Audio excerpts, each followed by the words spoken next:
Sister మీ పేరు? కుసుమ. ఏం లేదండి, గత గవర్నమెంట్ నోటిఫికేషన్ ఇచ్చింది. ఆ నోటిఫికేషన్లో రోస్టర్లో మిస్టేక్స్ ఉన్నాయి.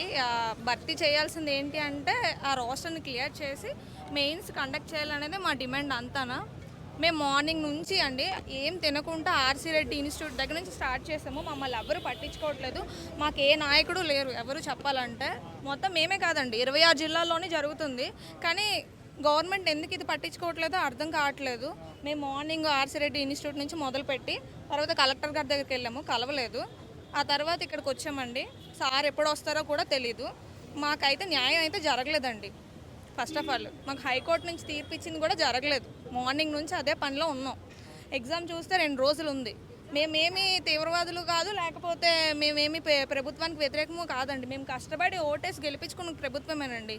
మమ్మల్ని పట్టించుకోకపోతే ఎలా అండి? మేము ఇంతకన్నా ఏం చెప్తాము? మాకు ఇప్పుడు 2 రోజుల ఎగ్జామ్ పెట్టుకొని రోడ్లు పట్టుకొని తిరిగి ఇదంతా ఏంటండి? మేము కష్టపడి ఓట్లేసి గెలిపించి మాకు న్యాయం జరగాలి కదా ఎంతైనా. ఎవరెవరికి చెప్పారు ఇప్పటిదాకా? మేము ఆర్సీ రెడ్డి ఇన్స్టిట్యూట్ నుంచి మొదలు పెట్టాము. అక్కడ కలెక్టర్ గారికి ఇచ్చాము, చిరంజీవి సార్కి చెప్పాము. కలెక్టర్ గారిని కలవడానికి వెళ్ళాము కానీ ఆయన లేరు. ఇంకో రిప్రజెంట్ ఎవరో డిఆర్సీ ఎవరో ఉన్నారంట, ఆయనకి చెప్పాము. ఆయన గవర్నమెంట్కి ఫార్వర్డ్ చేస్తామని చెప్పారు. చిరంజీవి సార్కి కూడా లెటర్ పెట్టాము, లోకేష్ గారికి కూడా లెటర్ పెట్టాము. ఇక్కడ ఈయన కలవడానికి వచ్చాము. మెయిల్స్ ట్విట్టర్ అంతా చేసాము. మరి ఇంకా మేము చేయాల్సిందంతా చేసాం. మరి భరత్ గారు కూడా లెటర్ ఇచ్చారు. మాకు ఇప్పుడు ఎగ్జామ్ అయినా ప్రాబ్లం లేదు సార్. కాకపోతే ఎగ్జామ్ అయితే ఇప్పుడు చాలా న్యూస్లు చూసాం. అన్ని రోస్టర్ కేసుల మీద వచ్చిన ప్రతి ఒక్కటి క్యాన్సిల్, నోటిఫికేషన్ క్యాన్సిల్, లేదంటే జాబ్ చేస్తూ 2 ఇయర్స్ అయినా కూడా నోటిఫికేషన్ క్యాన్సిల్ చేస్తున్నారు.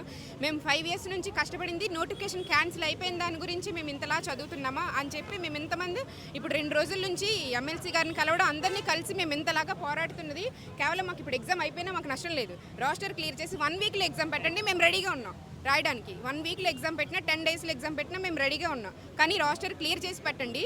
మేము ఇంత పవన్ కళ్యాణ్ గారికి ఒకటే రిక్వెస్ట్ చేస్తున్నాం మా తరపున. అది కూడా ఏంటంటే మేము స్టూడెంట్స్ తరపున కూటమి ప్రభుత్వం గెలిపించాము. మేము స్టూడెంట్స్ ఒక 25 లక్షల మంది మేము ప్రభుత్వం గెలిపించామంటే కేవలం మేము 25 లక్షల మందిని కాదు, మా ఫ్యామిలీస్తో మేము ఇంట్లో 4-5 ఉంటే మొత్తం 1 కోటి మంది లాగా మేము గెలిపించామని అంటే కేవలం మాకు గత ప్రభుత్వంలో ఏం న్యాయం జరగలేదు.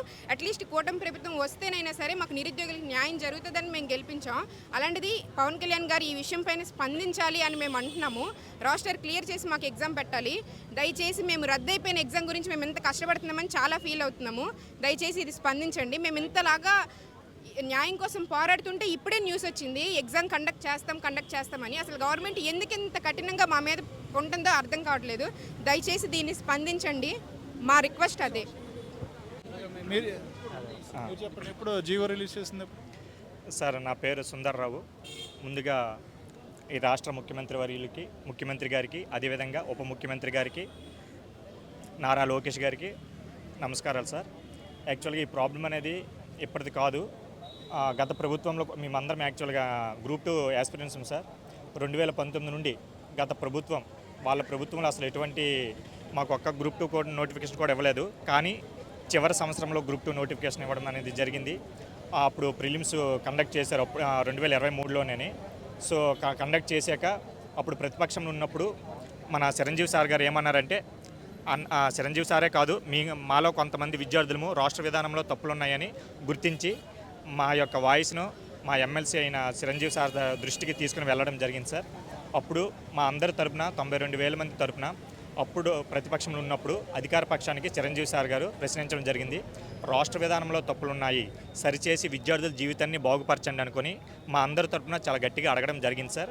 అప్పుడు ఉన్న ప్రభుత్వం అనేది రద్దయిపోయి టర్న్ అయిపోయి ఇప్పుడు కొత్త ప్రభుత్వం వచ్చింది సార్. ఈ కొత్త ప్రభుత్వం రావడానికి ప్రధాన కారణం ఏంటంటే నిరుద్యోగులం సార్. ఎందుకంటే గత ప్రభుత్వంలో చాలా ఇబ్బందులు ఎదుర్కొన్నాం సార్. ఒక్క నోటిఫికేషన్ లేదు సార్. కాబట్టి మేము అందరం నిరుద్యోగులం అందరం కంకణం కట్టుకొని మాకు కూటమి ప్రభుత్వం వస్తేనే మా బతుకులు మారుతాయి అనే ఒక దృఢమైన సంకల్పంతో ఈ ప్రభుత్వానికి మేము ఎన్నుకున్నాం సార్. ఈ ప్రభుత్వం ఎన్నుకున్నాక 8 నెలలు గడుస్తుంది సార్. అసలు రాష్ట్ర విధానంలో తప్పులున్నాయనే విషయం ప్రతి ఒక్కరికి తెలుసు సార్. యాక్చువల్గా దీనిపైన మొదటగా స్పందించాల్సింది ఏపీపీఎస్సీ వారు. అయినా సరే ప్రభుత్వం మారాక కూడా సరే ఏపీపీఎస్సీ వారు ఎటువంటి ఒక్క అడుగు కూడా ముందడుగు వేయకుండా ఇదే విధంగా ఎగ్జామ్ని పెట్టడం అనేది మా అందరిలో ఉన్న పెద్ద ప్రశ్న సార్. ఎందుకంటే ఏపీపీఎస్సీ వారి విధి కూడా వాళ్ళు చేయట్లేదంటే దానికి మరి అదొక పెద్ద ప్రశ్న సార్. మేమందరం కూడా రాష్ట్ర విధానం రాష్ట్ర విధానం సరికాకుండా మేము ఎగ్జామ్ రాస్తే మా బ్రతుకులు అనేవి మొత్తం బూడిదపాలు అయిపోతాయి సార్. దీనికి ప్రధాన ఆధారాలు ఏంటంటే కొన్ని రాష్ట్రాలలో రాష్ట్ర విధానం సరిచేయకుండా ఎగ్జామ్కి వెళ్ళి ఎగ్జామ్ రాశాక ఉద్యోగాలు వచ్చాక కూడా నోటిఫికేషన్ని రద్దు చేయాల్సిందిగా అని సుప్రీంకోర్టు ఎన్నో తీర్పులు ఇచ్చింది. రీసెంట్గా చూసుకుంటే మన పక్క రాష్ట్రమైన జార్ఖండ్లో కూడా రాష్ట్ర విధానంలో తప్పులు ఉన్నాయని ఉద్యోగాలు చేస్తున్న వారిని కూడా తొలగించడం జరిగింది సార్. ఇన్ని సాక్ష్యాలు ఉండగా కూడా అంటే మా 92,000 నిరుద్యోగులు అనుకుంటున్నారు, కానీ ఇక్కడ 92,000 నిరుద్యోగులు కాదు, 92,000 కుటుంబాల బ్రతుకులు ఎంత దీనస్థితిలో ఉన్నాయంటే దానికి కారణం ఏపీపీఎస్ అని నేను చెప్తున్నాను. ఎందుకంటే రాష్ట్ర విధానం సరిదిద్దుకోవాల్సిన బాధ్యత వాళ్ళది. మేము ప్రభుత్వానికి ఎగెనిస్ట్గా కోర్టుకి వెళ్ళడం అనేది కూడా చాలా సిగ్గుగా అనిపిస్తుంది. ఎందుకంటే మా కర్తవ్యం, నిరుద్యోగులందరి కర్తవ్యం ఏంటంటే మా పని ఓన్లీ చదువుకోవడం, నోటిఫికేషన్లు ఎన్ని పోస్టులు ఉన్నాయనేదే చూసుకోవడం తప్ప రాష్ట్ర విధానంలో తప్పులు ఉన్నాయా రైట్లు ఉన్నాయా అది మా బాధ్యత కానే కాదు. ఈ రాష్ట్ర విధానంలో తప్పులు ఉన్నాయని ప్రతి ఒక్క యాస్పిరెంట్కి తెలుసు. అయినా సరే మా ఏపీపీఎస్సీ వారికి తెలుసు, ప్రభుత్వ నాయకులకి తెలుసు, మా రాజకీయ నాయకులకి తెలుసు, మేము ఎన్నుకున్న నాయకులకి తెలుసు, ప్రతి ఒక్కరికి తెలుసు. అయినా సరే ఏ విధంగా ముందడుగు వేసి ఎగ్జామ్ని కండక్ట్ చేస్తున్నారో మాకు అర్థం కాదు. నిజంగా ఈ ఆదివారం నాడు కానీ ఎగ్జామ్ జరిగితే మాత్రం 100కి 100% రద్దు అయిపోతుంది. అప్పుడు మొత్తం నోటిఫికేషన్ మొత్తం రద్దు అయిపోతుంది. అంటే 7 సంవత్సరాలకి కూడా ఒక్క నోటిఫికేషన్ లేని దుస్థితిలో ఈ ఆంధ్రప్రదేశ్ ఉన్నదంటే ఒక్కసారి అర్థం చేసుకోండి. దీన్ని మా నిరుద్యోగులు 92,000 మంది ఏమంటున్నామంటే గౌరవనీయులైన పవన్ కళ్యాణ్ గారికి, అదేవిధంగా నారా లోకేష్ గారికి, అదేవిధంగా ముఖ్యమంత్రి అయిన చంద్రబాబు నాయుడు గారికి కోరేది ఒక్కటే సార్, రాష్ట్ర విధానాన్ని సరిచేసి మరలా మాకు పోస్ట్ ప్రిఫరెన్స్ అవకాశాన్ని ఇచ్చి మీరు మెయిన్స్ ఎగ్జామ్ని కండక్ట్ చేయండి. అదేవిధంగా ఎటువంటి న్యాయపరమైన చిక్కులు లేకుండా మా ఉద్యోగాలు మాకు దక్కేటట్టు మాకు న్యాయం చేస్తారని ప్రతి ఒక్కరికి ఉన్న క్యాబినెట్ మినిస్టర్లు కావచ్చు, ఈ రాష్ట్రంలో మేము ఎన్నుకున్నటువంటి 175 మంది ఎమ్మెల్యేలు కావచ్చు, ప్రతి ఒక్కరు దృష్టికి ఈ అంశం వెళ్ళింది. కానీ ఈ క్షణానికి మేము గత 15 రోజులు బట్టి ఎంత మానసిక వేదంతో మేము బాధపడుతున్నా సరే ఏ ఒక్క నాయకులు కూడా మా దగ్గరికి వచ్చి మాకు భరోసా ఇవ్వలేదండి. నిజంగా చెప్తున్నాను. ఎందుకంటే ఈరోజు ఇంకా 2 రోజులు ఎగ్జామ్ ఉండగా ఎవరైనా సరే రోడ్ల మీదకి వచ్చి తిరుగుతారు. ఒక్కసారి ఆలోచించండి. ఇందులో ఎంతోమంది టాపర్స్ ఉన్నారు. ప్రతి ఒక్క టాపర్కి తెలుసు మేము ఉద్యోగం రాసినా సరే అది బూడిద పాలు అయిపోతుంది అనే విషయం ప్రతి ఒక్కరికి తెలుసు. కాబట్టి ఈ రోజుకి కూడా మేము ఇంకా రోడ్ల మీద తిరగాల్సి వస్తుంది.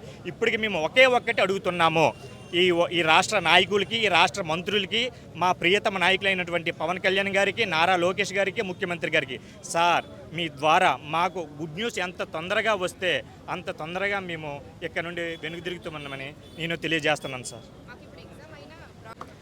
పవన్ కళ్యాణ్ గారికి నేను కోరేది ఒక్కటేనండి సార్, తప్పులని సరిదిద్ది మాకు పరీక్ష పెట్టండి. ఇది ఒక అభ్యర్థన. ఏంటంటే మేము ఉన్న ఒప్పుల్ని తప్పులు చెయ్యండి అని మేము కోరుకోవట్లేదు.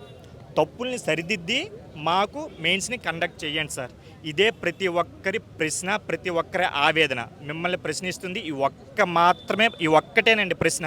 ఈ రాష్ట్రంలో ఉన్న 92,250 మంది గ్రూప్ 2 యాస్పిరెంట్స్ నోటంటే వచ్చే ఒకే ఒక్క ప్రశ్న, రాష్ట్ర విధానాన్ని సరిచేసి మెయిన్స్ ఎగ్జామ్ని వీలైనంత తొందరగా పెట్టమని ప్రభుత్వానికి, అదేవిధంగా గౌరవనీయులైన మా ఉప ముఖ్యమంత్రి అయినటువంటి పవన్ కళ్యాణ్ గారికి మేము వేడుకుంటున్నాం సార్.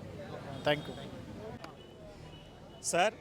ఇప్పుడు మేము గత 15 రోజులు బట్టి చేస్తున్న శాంతియుత నిరసనలకి కారణం ఏమిటంటే ఈ 26 జిల్లాల్లో ఎన్నుకోబడిన 92,250 మంది గ్రూప్ 2 యాస్పిరెంట్స్ యొక్క ప్రశ్న ఒకే ఒక్క ప్రశ్న ఏంటంటే గ్రూప్ 2 మెయిన్స్ పరీక్ష నిర్వహించే ముందే మీరు ఖచ్చితంగా రాష్ట్ర విధానాన్ని సరిచేసి మాకు మెయిన్స్ ఎగ్జామ్ని వీలైనంత తొందరగా పెట్టండి అనేదే మా 92,250 మంది మనసుల నుండి వచ్చిన ప్రశ్న. మిమ్మల్ని ప్రశ్నిస్తున్న ప్రశ్న, ప్రభుత్వానికి ప్రశ్నిస్తున్న ప్రశ్న, ఈ 175 మంది ఎమ్మెల్యేలకు ప్రశ్నిస్తున్న ప్రశ్న, అదేవిధంగా ఈ మినిస్టర్లకు ప్రశ్నిస్తున్న ప్రశ్న, ఎమ్మెల్సీలకి ప్రశ్నిస్తున్న ప్రశ్న ఒకే ఒక్క ప్రశ్న. అది ఏంటి అంటే ఇంకొకసారి చెప్తున్నాను సార్, ఏంటంటే రాష్ట్ర విధానాన్ని సరిచేసి మెయిన్స్ ఎగ్జామ్ని మాకు కండక్ట్ చేస్తారని మిమ్మల్ని మేమందరం ప్రాధేయపడుతున్నాం సార్. మీరు మాకు వీలైనంత తొందరగా న్యాయం చేసి మా యొక్క మొఖాల్లో ఆనందాన్ని చూస్తారని మేమందరము వెయిట్ చేస్తున్నాం సార్. జై హింద్.